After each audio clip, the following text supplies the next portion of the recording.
If your car wears one of the badges that's about to show up on this list, or you're just shopping around, you need to hear this. Two completely different studies, built on methodologies that have nothing to do with each other, landed on the exact same conclusion. These are the brands that are going to break down before all the others. So here it is, the 10 least reliable car brands in the industry for 2026. And stay sharp, because one of these brands has almost 600,000 trucks breaking down again after they were already fixed once under warranty. And no, this isn't me holding a grudge. I've got no personal beef with any of these brands. Two studies, two totally different methods, and somehow they both point at the same suspects. Before we get into it, real quick, if you're new here, hit that subscribe button and turn on notifications. It genuinely helps the channel. Alright, let's get into it. November 10. Vehicle Suasion, according to J.D. Power, there's no brand worse in the entire study. Not close. Volkswagen logged 301 problems per 100 vehicles, while the industry average sits at 204. And this isn't just a software headache. This year, Volkswagen had to issue a recall covering the Atlas Cross Sport, and the ID.4, because the wheel bolts were coming under-torqued straight from the factory. The official warning wasn't "get it serviced whenever you get a chance." It was "do not drive this vehicle." On the ID.4, owners are also reporting recurring 12-volt battery failures, the kind that kill the infotainment screen and even the remote app functions. On older model years, there were even reports of doors unlocking themselves. The Tiguan joins the party too, because the center screen goes completely black from thermal overheating. And we're talking about temperatures just north of 99 degrees. Any summer south of the Mason-Dixon line will trigger that one. Consumer Reports ranks the brand a bit lower on the list, 16th overall for reliability, but it still lands in the top 10 worst in their full report. And a lot of the complaints aren't even about the mechanical side. Owners keep saying the interface between driver and car feels like a puzzle you're solving while you're trying to drive. That leaves an interesting takeaway. It's not just about a strong engine or a well-tuned transmission anymore. From an under-torqued bolt to a system that makes it harder to just interact with your own car, that's more than enough to tank your ranking. Number 9. Mercedes-Benz. Here the name of the brand actually works against it. We're talking about the 19th place finisher on Consumer Reports, the worst among every European brand tested, worse than Volkswagen and worse than Audi. And it's not one bad model dragging the whole lineup down. The E-Class, the brand's most iconic sedan, and the GLS, their big luxury SUV, both landed at the bottom of reliability within their own categories. The most reported failure on the GLS is the Airmatic air suspension. Over 1,500 owner complaints, with repair costs ranging anywhere from around $800 up past $4,000 every single time the system fails. But the bigger scare comes from the 48-volt mild hybrid system, the one they call EQ Boost. When that auxiliary battery gives out, the car simply won't start. And don't think you can just jump it with a set of cables. It's an electronic failure that requires dealership-level programming, and there are owners waiting months for the part, with the car sitting dead the whole time. This year, Mercedes also had to issue a recall because the infotainment system randomly reboots itself whenever it feels like it, leaving the dash completely black. And here's the ironic part. What's failing is exactly what owners love most about the car. That air suspension and that screen-filled dashboard are what make it feel like a car from the future. But the more electronics you pack in, the more expensive it gets the moment something goes wrong. Look, every car breaks down eventually, even the ones that aren't on this list. But the brands on this list have a pattern, like number 8, Chevrolet. Number 8, Chevrolet. This one's worth pointing out because it's a genuine contradiction, and I'm not going to smooth over the data just to make the story fit what people want to hear. For Consumer Reports, Chevrolet lands in the top 10 worst brands of 2026. But for J.D. Power, that same brand comes in as the third most reliable mass-market automaker out there, with just 178 problems per 100 vehicles, well under the industry average. The explanation comes down to how each study actually measures things. Consumer Reports leans heavily on customer satisfaction and puts a lot of weight on severe problems, especially in the first few months of ownership. And that's where the real villain shows up, the cylinder deactivation system, the one that shuts off part of the engine to save fuel, which in practice is a pretty complicated electro-hydraulic setup. In the short term, that system can cause a catastrophic failure from lack of lubrication. In the long term, the rocker arms lock up, which leads to ignition failures that snowball into even bigger mechanical problems, and the owner ends up paying for it out of pocket. There are already active class action lawsuits against GM over this, covering engines from 5.3 to 6.2 liters in vehicles from 2007 all the way to 2024, found in the Silverado, the Suburban, the Sierra, and the Escalade. At the end of the day, Chevrolet is proof that asking someone how they feel about their car in month 1 and asking that same person 3 years later can get you 2 completely different answers. If you buy a new Chevy, that first year is exactly when you need to be paying the closest attention. And hang on, because from here, it only gets worse. Number 7. Say Whistler. This brand basically rides on a single model, the Pacifica. And it's the plug-in hybrid version specifically where the engineering slipped. The transmission leaks fluid, the engine has well-documented failures, and the hybrid system stacks on an extra layer of expensive problems, all just to keep the battery cool underneath the combustion engine. It's the classic trap of bolting brand new technology onto a platform that was still being dialed in. Chrysler doesn't just have one defect. It's got 3 systems fighting for the same real estate under the hood. That's why, starting in 2027, the brand decided to drop the hybrid configuration altogether and simplify the car, trying to bring the price down. We'll see if that turns into a better ranking next year. Number SCX. Rivian. Now here's where the list starts getting genuinely strange. Rivian came out as the worst-rated brand in the entire Consumer Reports reliability study for 2026, with a score of just 24 points, less than half of what Tesla pulled. The R1T pickup alone scored 18 points on its own, the second worst result of any model tested, beating out only the GMC Acadia. Owners are reporting major issues with the battery, the motor, the suspension, and the steering. Door handles and windshield trim pieces coming loose on their own. And there's a documented software bug that blocks home charging. Not fast charging, that still works fine. The issue is with level 2 charging, the kind you plug in overnight in your garage, the kind that actually saves you real money. And here's the strangest part of all. The same people complaining about every one of these failures are, at the same time, the most satisfied owners in the entire study. I'll explain that contradiction a little later in the video. Number 5.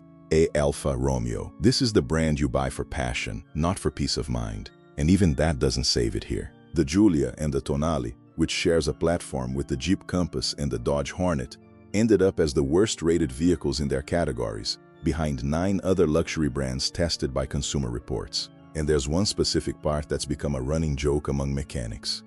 A little plastic bleeder screw on the coolant hose. A cheap piece that dries out from repeated heat cycles, turns brittle, and cracks, spraying coolant everywhere. There's even been an official recall over a different, under-reinforced hose on the Stelvio Quadrifoglio, one that could let the engine overheat and destroy itself. And the interior controls confuse people even after they've been in the same car 3 separate times. The Stelvio, for all its performance, only managed to beat out 4 luxury SUVs in the entire ranking. So there's some truth to the old saying. Not everything that shines on the track can survive the garage, and sometimes the most expensive failure starts with the cheapest part.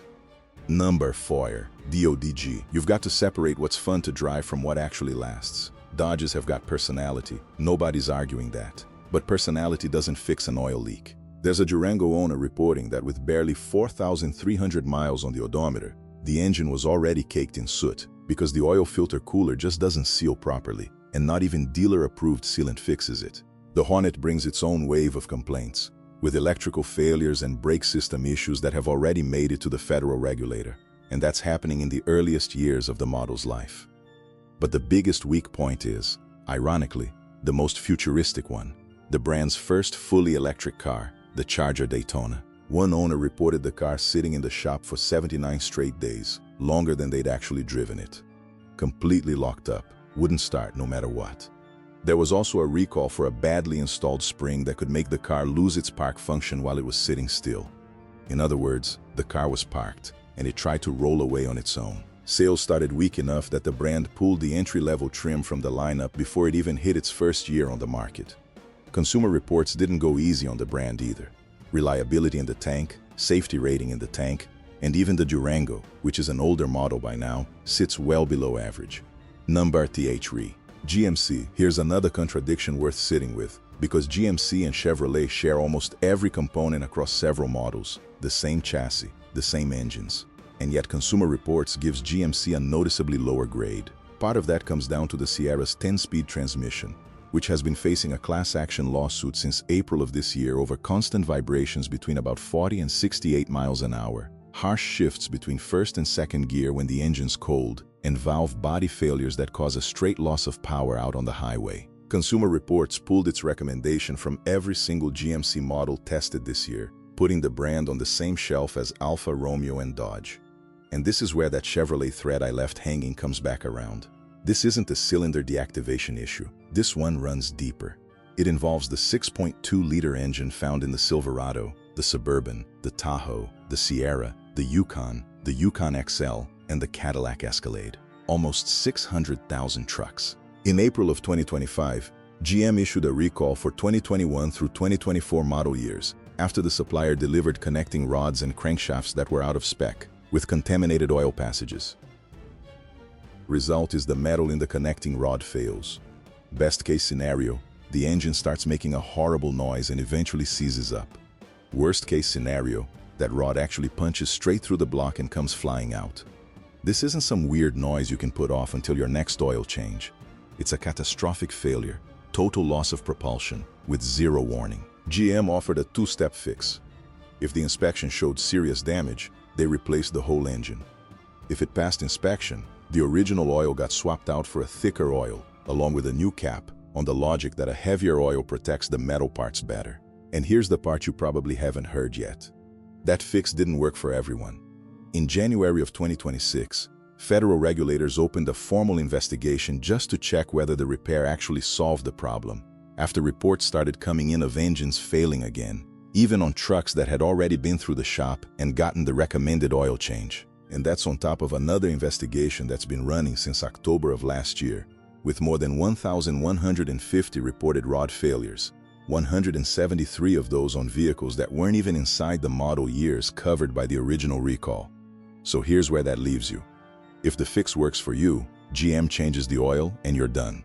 If it doesn't, the engine blows again. And with that scare still fresh, we close out the list with the two brands holding down the absolute worst spots. Number TWO, Land Rover. And yeah, in second place, we've got the brand that's earned, fair and square, a reputation for being expensive to buy and even more expensive to keep on the road. In the J.D. Power study, Land Rover landed in third worst position industry-wide, with 274 problems per 100 vehicles, almost 100 more than the brand sitting at the top of the list. RepairPal ranks the brand 31st in the industry, with a rating of just 2.5 out of 5, and an average repair cost topping $1,200 a year. And there's one specific part that's already famous among mechanics: the plastic cross coolant tube that sits underneath the compressor, right at one of the hottest points on the whole engine block. With repeated heat cycles, it dries out, turns brittle, cracks, and the coolant sprays everywhere except where it's actually supposed to go. If the owner catches the overheating in time, you can pull over and save the car. If they don't, the engine can be gone for good. And that's not the only system failing. The air suspension leaks and leaves the car sitting crooked. The infotainment freezes or goes black in the middle of a drive. And back in April this year, Land Rover had to issue a recall covering more than 170,000 Range Rover units over a failure in the electric converter that can leave the car without traction and without lights, with no warning at all. And the most concerning part is that, according to owners themselves, the fix for that recall is still in development. In other words, there are people out there right now driving around with the warning light on who've already been to the dealership and been told there's no solution yet. At the end of the day, it's the brand of choice for anyone who loves British luxury. Because honestly, these are gorgeous cars. But it's also the brand of choice for anyone who isn't afraid to open their wallet on a regular basis. Number 1, Jeep. And here we are at number 1, and this one stings a little because it's a brand with a whole lot of personality. It's Jeep. Yep, it topped both lists, and that's no coincidence. For the third year running, according to Consumer Reports, Jeep took home the title of worst brand for average reliability, the worst results in the entire rankings road test scores, and the worst satisfaction rating of any brand tested. Even the people who already own one aren't happy. And that's not just a bad spot on a chart. The Uconnect infotainment system keeps generating complaints and failures across multiple models. The Cherokee got hit with a recall over a brake control module that could knock out ABS and stability control with zero warning, right when you need them most. Grand Cherokee 4Z brought an even bigger scare, with a recall of nearly 92,000 units over a battery microprocessor that overloads and reboots itself. And during that reboot, the hybrid system misreads the signals and dumps total power loss on you with no warning at all. It can happen in the middle of the highway, or even while the car is parked. J.D. Power didn't have any surprises either. Fourth worst in the entire industry, with 267 problems per 100 vehicles. Here's the answer to that question I left open at the very beginning. Land Rover, Volkswagen, and Jeep are the only three brands that scored badly in both studies at the same time, using methodologies that don't resemble each other at all. On one side, Consumer Reports measures the early ownership experience, the perceived quality, and the problems that show up in the first few months with a new car. On the other, J.D. Power tracks the number of problems per 100 vehicles after 3 full years, straight from real owners. When two completely different tests fail the same brand, you can't chalk that up to bad luck or the owner doing something wrong. That's when it's actually time to take a hard look at the brand itself. That brings us back to that Rivian contradiction I left hanging earlier. The brand with the worst reliability score in the entire Consumer Reports study is, at the exact same time, the brand with the highest satisfaction rating in the whole industry. 85% of owners say they'd buy that brand again, higher than BMW, higher than Tesla, higher than anybody else on the list. And that doesn't contradict anything we just went through. There are two different questions. Reliability tells you the odds your car develops a problem. Satisfaction tells you how happy you stay even after it does. And that comes down to how the dealership treats you when something breaks, and how that car makes you feel every time you get behind the wheel. So use all this the right way.